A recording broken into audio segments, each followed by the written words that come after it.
আসসালামু আলাইকুম। আমাদের এগ্রি ইনফরমেটিক্স প্ল্যাটফর্মের পক্ষ থেকে আপনাদেরকে ওয়েলকাম করছি। আমি ইউসুফ ইসলাম। পার্ট 1 আমরা জেনেছিলাম ডেসক্রিপটিভ ও ইনফারেনশিয়াল স্ট্যাটিস্টিক্স সম্পর্কে। আজকের এই শর্ট ভিডিওতে আমরা তাদের ক্লাসিফিকেশন সম্পর্কে জানার চেষ্টা করব। ডেসক্রিপটিভ স্ট্যাটিস্টিক্সকে আমরা মূলত 3 ভাগে ভাগ করতে পারি, যেমন measure of central tendency, measure of variability এবং গ্রাফিক্যাল রিপ্রেজেন্টেশন। প্রথমে আসি মেজার অফ সেন্ট্রাল টেন্ডেন্সি। আমরা যদি আমাদের ডেটা সেটের সেন্টার পয়েন্টকে আইডেন্টিফাই করতে চাই অথবা ডেটা সেটের একটি টিপিক্যাল ডেটা পয়েন্ট সম্পর্কে জানতে চাই, আমাদেরকে সাহায্য করবে মেজার অফ সেন্ট্রাল টেন্ডেন্সি।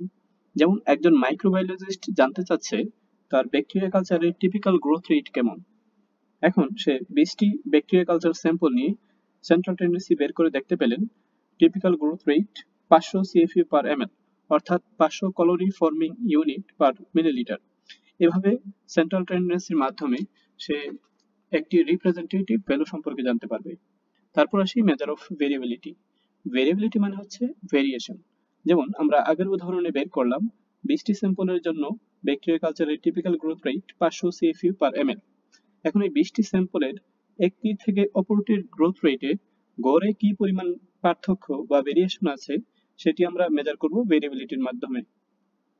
এখানে আমরা নির্ণয় করব রেঞ্জ, ভেরিয়েন্স, স্ট্যান্ডার্ড ডেভিয়েশন এবং ইন্টারকোয়ার্টার রেঞ্জ। তারপর আসি গ্রাফিক্যাল রিপ্রেজেন্টেশন। আমরা ডেটা সেটকে বিভিন্ন ধরনের গ্রাফিক্যাল রিপ্রেজেন্টেশন যেমন bar plot, box plot, violin plot ইত্যাদির মাধ্যমে ভিজুয়ালাইজ করতে পারি। এখন কোন ধরনের ডেটা সেটের জন্য কোন ধরনের গ্রাফ ইউজ করব তা আমরা পরবর্তী ক্লাসগুলোতে জানতে পারবো। ফাইনালি আসি ইনফারেনশিয়াল স্ট্যাটিস্টিক্স, যেখানে আমরা probability distribution, hypothesis testing, regression analysis, confidence interval এর মাধ্যমে স্যাম্পলের উপর ভিত্তি করে পপুলেশন সম্পর্কে প্রেডিক্ট করতে পারি। সবাই নিজে ভালো থাকুন এবং আপনার আশেপাশের মানুষদেরকে ভালো রাখুন। ধন্যবাদ।